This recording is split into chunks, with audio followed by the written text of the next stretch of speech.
tal, queridos hermanos y amigos en Cristo? Gracias por estar con nosotros durante los siguientes minutos en esta reunión en línea. Gracias a Dios, es domingo. Y bueno, yo quiero animarles, invitarles, ¿verdad?, a las actividades de la iglesia, cualquiera que éstas sean, ¿verdad?, que sean de la iglesia, porque la iglesia es una idea y una gran idea de parte de Dios. Yo quiero animarles, ¿verdad?, a que vayan a su congregación, participen, ofrenden, den su diezmo, estén allí, ¿verdad?, con la gente de su iglesia. Sea leal a su iglesia, es algo muy saludable.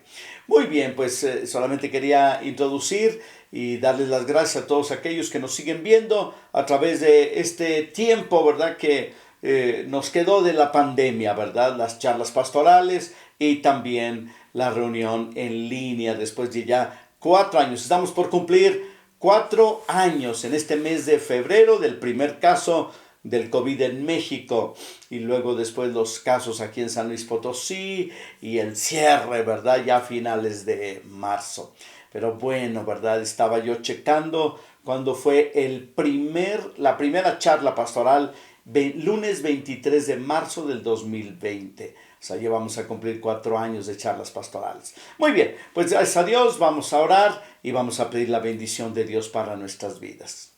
Padre, en el nombre de Jesús te damos gracias por este tiempo, Señor, que tú nos das. Gracias por tu amor, tu presencia, y gracias también, Señor, por las cosas, Señor, que tienen que ver con la fe, con la palabra y con todo lo que tú nos quieres enseñar. Muchas gracias, Señor, por tu presencia en nuestras vidas. Yo te pido que bendigas a todos, a cada uno, les llenes de tu amor, de tu gracia, en el nombre de Cristo Jesús. Amén. Muy bien, antes de irnos a los videoanuncios, las charlas pastorales esta semana, que será ya la temporada número 204, yo estaré hablando acerca de la salud mental de Cristo. Les voy a estar hablando. ¿Qué tan saludable mentalmente hablando era Jesucristo? Muy bien, vamos a los videoanuncios y yo regreso con el mensaje que tengo para ustedes.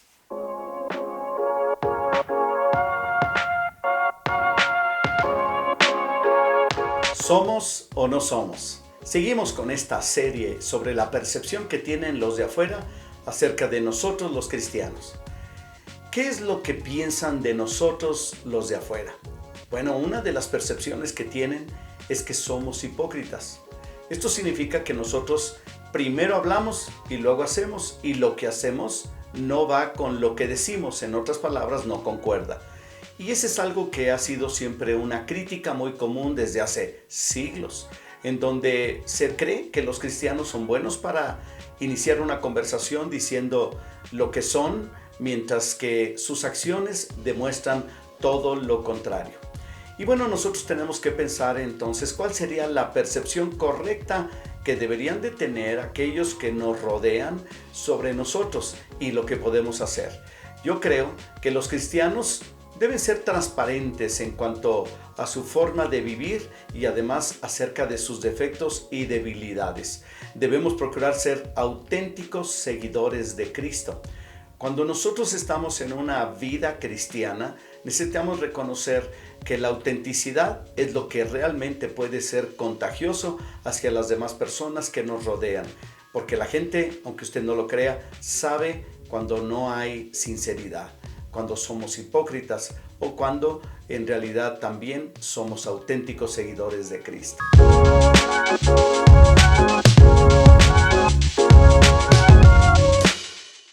Muy bien, amigos, pues estamos aquí ya de regreso para compartir este mensaje con ustedes. Este sería nuestra tercera entrega de la serie que estamos compartiendo sobre Gedeón, el juez de Israel y sus batallas.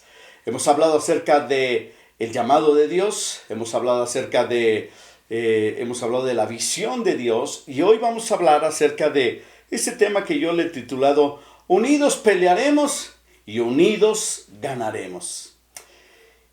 Y la palabra de Dios, ¿verdad? Nos presenta muchas cosas buenas, ¿verdad?, que tienen que ver precisamente con la unidad de la iglesia, ¿verdad?, y todo esto. Quiero leerles una porción de la Escritura. Quiero leer en el libro de Jueces, capítulo número 7. Si tienes ahí tu Biblia y me puedes acompañar, o tu celular, o si quieres te lo leo, no te preocupes. 7, Jueces capítulo 7, versículo del 1 en adelante. Dice así: levantándose pues de mañana Jerobbaal, el cual es Gedeón, y todo el pueblo que estaba con él, acamparon junto a la fuente de Arod, y tenía el campamento de los madianitas al norte, más allá del collado de More, en el valle. Y el Señor le dijo a Gedeón: el pueblo que está contigo es mucho para que yo entregue a los madianitas en su mano. No sea que se alabe Israel contra mí, diciendo: mi mano me ha salvado.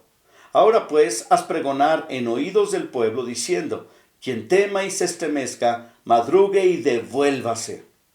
Desde el monte de Galad, y se devolvieron de los del pueblo 22,000 y quedaron 10,000. La cosa no va tan mal todavía, ¿verdad? Ahora, antes de esto quiero decirles, ¿verdad?, que el pueblo de Madián tenía más o menos 135,000 soldados. Aquí estamos hablando de Gedeón y su ejército, que tienen 32,000, y Dios le dice: dile al pueblo que los que tengan miedo se devuelvan, ¿verdad? Y entonces dice: el que tenga miedo, que se regrese. Y bueno, había 22,000 que tenían miedo, y le quedaron solamente 10,000, de 22,000 a 10,000. Y luego sigo leyendo, ¿verdad? Y el Señor le dijo a Gedeón: aún es mucho pueblo, es mucho el pueblo. O sea, yo creo que el pobre de Gedeón se ha de haber quedado sorprendido, ¿verdad?, de las respuestas o de las propuestas del Señor, ¿verdad? Tenía que enfrentar un ejército de 135,000. Ya le había sacado 22,000 de su propio ejército de 32,000, ¿verdad? Se quedaron solamente con 10,000. Y aún así Dios le dice: todavía es mucho. Y sigo leyendo. Dice la palabra de Dios, ¿verdad? El Señor le dijo a Gedeón: aún es mucho el pueblo, llévalos a las aguas, y allí te los probaré. Y del que yo te diga, vaya contigo, irá contigo, mas de cualquiera que yo te diga, no vaya contigo, el tal no irá. Entonces llevó el pueblo a las aguas, y el Señor le dijo a Gedeón: cualquiera que lamiere las aguas con su lengua, como lame el perro, aquel pondrás aparte. Asimismo, cualquiera que se doblare sobre sus rodillas para beber. Dice: y fue el número de los que lamieron llevando el agua con la mano a su boca 300 hombres, y todos el resto del pueblo se dobló sobre sus rodillas para beber las aguas. Yo creo que ha de haber dicho Gedeón: bueno, estos 300 no me funcionan, vámonos, ¿verdad? Dios me va a dejar 9,700, pero ¿cuál es la sorpresa, verdad, de Gedeón cuando Dios le dice en el versículo 7: entonces el Señor dijo a Gedeón: con estos 300 hombres que lamieron el agua, os salvaré, y entregaré a los madianitas en tus manos, y váyase toda la demás gente, cada uno a su lugar. No, esto es de locos. ¿Cómo van a enfrentar 300 hombres a un ejército armado hasta los dientes de 135,000 soldados? Bueno, Dios siempre tiene algunos planes, ¿no? Y luego después, ¿verdad?, tenemos nosotros otro pasaje, ¿verdad?, que quiero leerles aquí más adelante, donde habla precisamente de cómo vencieron al enemigo. Dice en el versículo número 16 del mismo capítulo 7: y repartiendo los 300 hombres en 3 escuadrones, dio a todos ellos trompetas en sus manos, una trompeta en su mano, y cántaros vacíos con teas ardiendo, o sea, con mechas, una mecha ardiendo dentro del cántaro. O sea, en una mano la trompeta, y en la otra mano el cántaro. O sea, ¿y la espada dónde iba a ir? ¿En los dientes o qué? ¿Verdad? Ok, dice así: y les dijo: mírenme a mí y hagan como yo les hago. He aquí que cuando yo llegue al extremo del campamento, haréis vosotros como yo hago. Yo tocaré la trompeta, y todos los que estarán conmigo, y ustedes tocarán entonces las trompetas alrededor de todo el campamento, y diréis: por Jehová y por Gedeón. Y bueno, dice la palabra de Dios que eso fue lo que sucedió. ¿verdad? Y en el versículo número 20 dice, los 3 escuadrones tocaron las trompetas y quebrando los cántaros tomaron en la mano izquierda las teas y en la mano derecha las trompetas, como una especie de antorchas, ¿verdad? Trompetas y antorchas que tocaban y gritaron por la espada de Jehová y de Gedeón. Sí, porque ellos son los únicos que traen espada, yo creo, han de haber dicho, ¿verdad? Porque ellos nomás traían, ¿qué cosa? La trompeta en una mano y las antorchas, cántaros, y luego una pequeña antorcha en la otra mano. Dice la palabra de Dios que a final de cuentas Dios les dio una gran victoria, porque resulta que el pueblo se confundió y se empezaron a matar entre ellos, a los madianitas, empezaron a matarse entre ellos, ¿no? Y a final de cuentas dice la palabra de Dios que acabaron precisamente con todos estos enemigos, incluyendo algunos de sus reyes, ¿no? Era un ejército muy grande. Ahora, Dios va a cumplir su voluntad, tarde o temprano. La va a cumplir a través de su ejército, que hablamos acerca del ejército, ¿verdad? De cuando Dios llama, ¿verdad? Y hablamos acerca de la visión de Dios que era librar al pueblo de Israel precisamente de la mano de los madianitas. Ahora, Dios siempre va a hacer un proceso de selección. Aquí fue un proceso de selección muy interesante, pero a final de cuentas, Dios siempre está haciendo procesos de selección. El otro día estaba con un movilizador que me decía, que ellos se tardan para un proceso de entrenamiento, capacitación y selección para enviar a un obrero al campo misionero de 6 a 7 años. Qué caray, yo dije, creo que los de nosotros apenas de 6 a 7 meses, ¿verdad? Pero bueno, todo mundo pasa por procesos de selección en todos lados, en las empresas, en las industrias y en ciertas tareas que Dios le da a personas específicas para hacer la obra de Dios.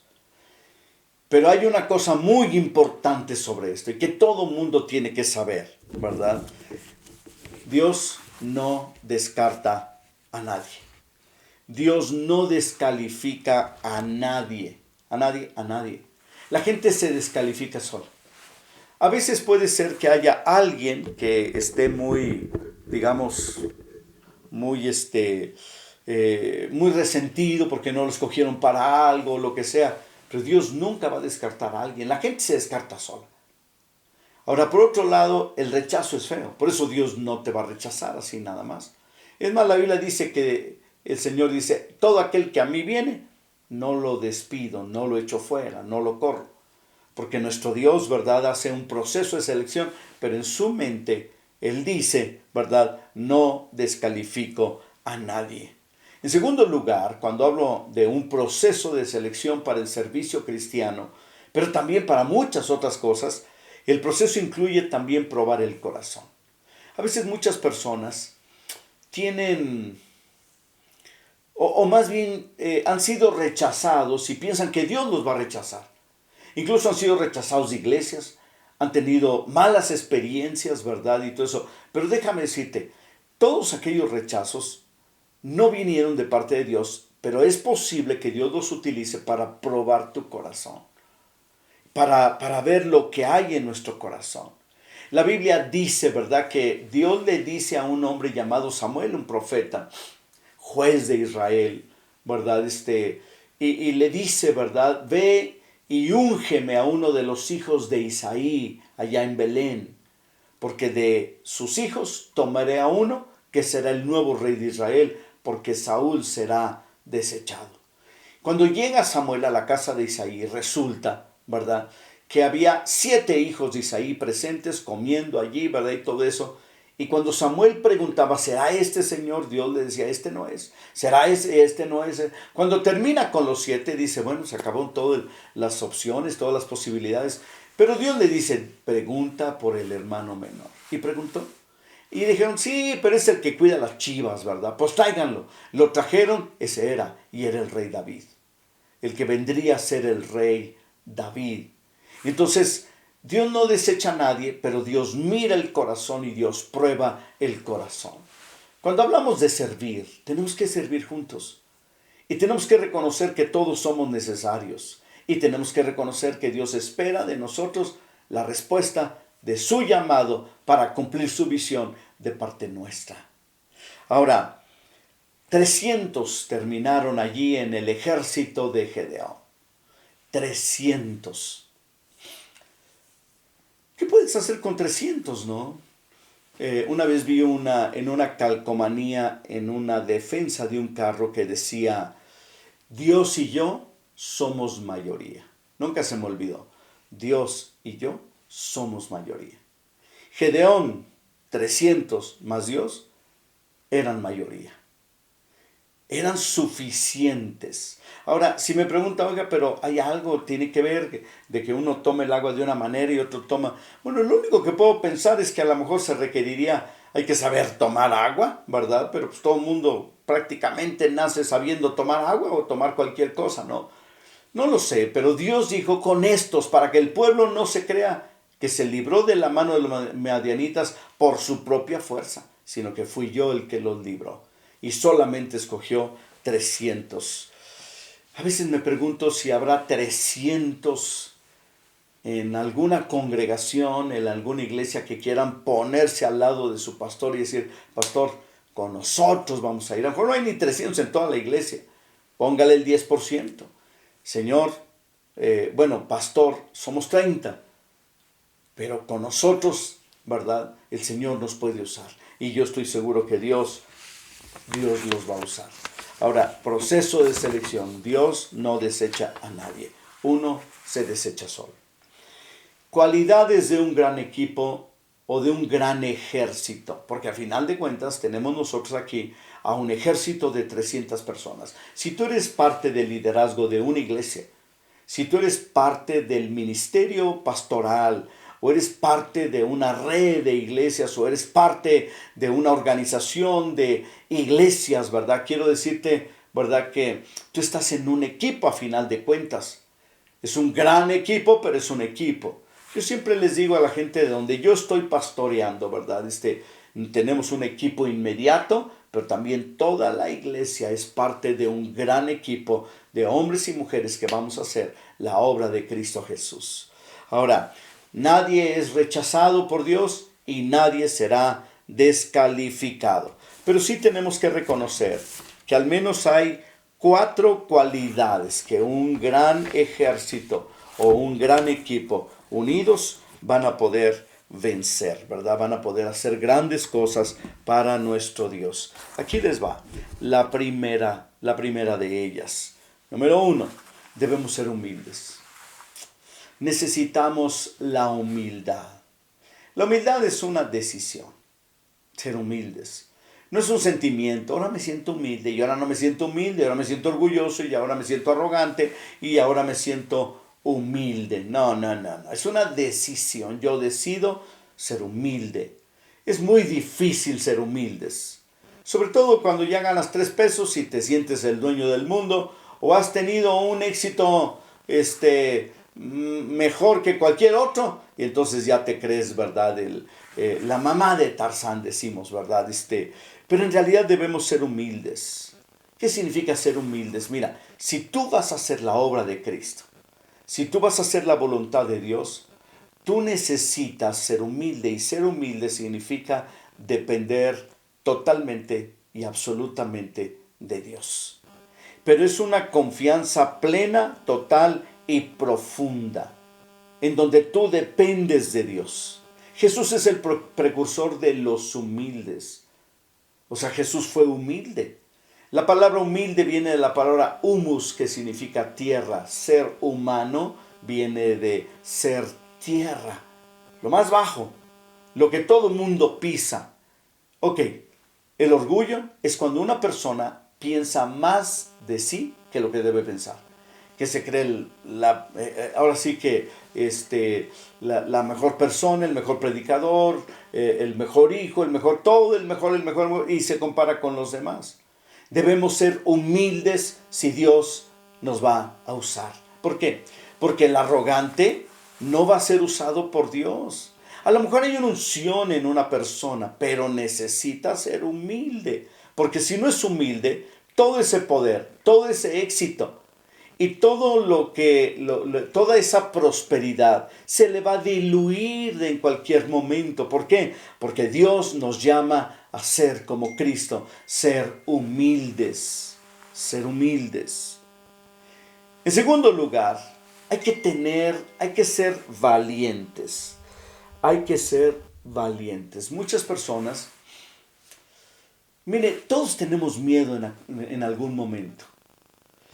Pero yo veo que ser cobarde es otra situación. Una persona cobarde es una persona que decide ser cobarde, que decide sustraerse, echarse para atrás, ¿verdad? Y todo eso, ¿no? Pero por miedo. Y otra cosa muy diferente es cuando te asalta el temor, ¿verdad? Como ya incluso lo hemos mencionado en muchas ocasiones, donde de repente tú estás bien a gusto y de repente, ¡pum!, viene el temor sin permiso. Pero el cobarde es aquel que se queda ahí. Bueno, déjame decirte, Jesús, además de ser precursor de la humildad, Jesús es precursor de la valentía. Vea nada más la cruz y piensa si Jesús no fue valiente. Por supuesto que sí. Pues él se atrevió y muchos se han atrevido y nosotros debemos atrevernos. Pero si tengo temor, aguánteselo y dele, ¿verdad? ¿Por qué? Porque Dios espera lo mejor de nosotros y nos ha llamado para eso, para este tiempo. Pero se requiere valentía. En la Biblia encontramos hombres temerosos y hombres valientes, mujeres temerosas y mujeres valientes. Una mujer valiente fue Esther, aquella que se casa con el rey de Persia, ¿verdad? Y termina siendo la reina. Cuando el pueblo de Israel estuvo en peligro, su propio pueblo, ella arriesgó su vida para salvarlo. Era una sola mujer. Me imagino que era delgadita, menudita, bonita, buen cuerpo, lo que tú quieras, ¿verdad? Pero el punto más importante es que era una mujer valiente. La Biblia dice, el reino de los cielos sufre violencia y solamente los valientes lo arrebatan. Sea valiente, arriésgate. No hay nada que perder en las cosas de Dios. No hay nada que perder. En tus negocios sí, en otras cosas también, pero en las cosas de Dios no hay nada que perder. Mira, número 1, la obra es de Cristo. Eso es lo más importante. Número 2, ¿verdad? Nosotros somos sus siervos. Eso significa que lo que suceda con nosotros seguiremos en las manos de Dios sirviéndole. Porque antes de servir a la obra de Dios, servimos al Dios de la obra, al Señor de la obra. Entonces sí es importante que nos demos cuenta de qué tan necesaria es la valentía. Sea valiente, sea valiente. Número 3, lealtad y fidelidad. Las dos cosas se parecen, pero a mí me gusta pensar de la siguiente manera. Leales a la causa, fieles al Señor, fieles a Cristo. O sea, vas a ser leal a una causa, pero le vas a ser fiel a una persona que es Jesús. Dios espera que nosotros como equipo de servidores, de personas que estamos acá sirviendo al Señor y todo eso, que juntos, ¿verdad?, podamos nosotros ser leales. Cuando hablamos de ser leales a la causa, no solamente es la causa de Cristo como una especie de filosofía y de ganas de hacer las cosas, ¿verdad? No, también tiene que ver con la persona de Dios y hay que ser fieles, pero también con la iglesia, porque la iglesia es la causa de Cristo. Entonces, ahí lo tenemos nosotros, ¿no? Y lo cual es muy importante, cuando hay lealtad y fidelidad. ¿Qué hubiera pasado si el pueblo de Israel, ¿verdad?, los 300, no hubieran sido fieles, ¿verdad? Incluso no hubieran sido leales, pues hubieran traicionado al Gedeón a la primera, ¿no? Y más con el miedo de enfrentarse a un gran ejército, siendo solamente unos 300. Número 4, finalmente la última cualidad. Les voy a mencionar las otras primeras. Primero, debemos ser humildes, debemos ser valientes y debemos tener fidelidad y lealtad, fidelidad a Dios y lealtad a la causa. El último, el número 4, obedecer. obedecer. Cuando un ejército pelea, y hay muchos ejércitos peleando, ¿no? ¿Por qué los soldados ucranianos se han levantado en armas, o levantaron cuando fueron invadidos por los rusos? ¿Por qué no se detuvieron los soldados, se preguntaron uno al otro, ¿qué estamos haciendo aquí? De todos vamos a perder la guerra, por decirlo, ¿no? ¿Por qué nos quedamos aquí? No sabemos si la van a perder o la van a ganar, pero vamos a suponer, ¿verdad? Que eso es lo que dijeron. Ellos se quedaron allí para obedecer porque están enseñados, entrenados para obedecer. La obediencia es una práctica. La obediencia es precisamente una virtud, ¿verdad? Pero es una disciplina de la vida cristiana. Obedecer la palabra de Cristo, obedecer al Señor. Pero a veces somos los cristianos muy desobedientes y esperamos, ¿verdad?, que Dios haga algo en esta ciudad cuando nosotros los cristianos no estamos dispuestos a obedecer a Dios. Pero la verdad es que solamente así se lograrán las grandes victorias. Qué bueno que obedecieron los 300 con su trompetita y con su cantarito, ¿verdad? En lugar de pedir escudo y espada, simplemente hicieron lo que Dios les dijo. Y eso es obediencia. Esto también nos lleva a la estrategia. ¿Qué es la estrategia? ¿Qué es la misión? Lo que Dios quiere hacer y cómo lo quiere hacer. Hay que darle chance a Dios, porque Él es el que manda. Y además es un general que ya ganó la batalla contra el enemigo. Entonces hay que apegarnos a Él, ¿no? Para ir cerrando, ¿verdad? Yo quiero pensar en cuántas personas necesita San Luis Potosí, aquí en nuestra ciudad, para vencer al enemigo, para acabar con y para conquistar para Cristo. ¿Qué significa eso? Ganarlos para Cristo, evangelizarlos y llevarlos a los pies de Cristo. Si hubiera 300 tan valientes como los de Gedeón, seguramente una gran diferencia podríamos hacer. La pregunta es, ¿serás tú uno de esos 300 que Dios quiere usar en este tiempo para traer a las personas, ¿verdad?, a los pies de Jesús? Si tú eres uno de ellos, apúntate, ¿verdad? Si tú eres una de ellas, apúntate. Necesitamos hombres y mujeres consagrados que se unan a sus líderes, a sus pastores, a conquistar esta tierra para Cristo Jesús. Porque al final de cuentas no es para nosotros, es todo para Jesús. Dios te bendiga.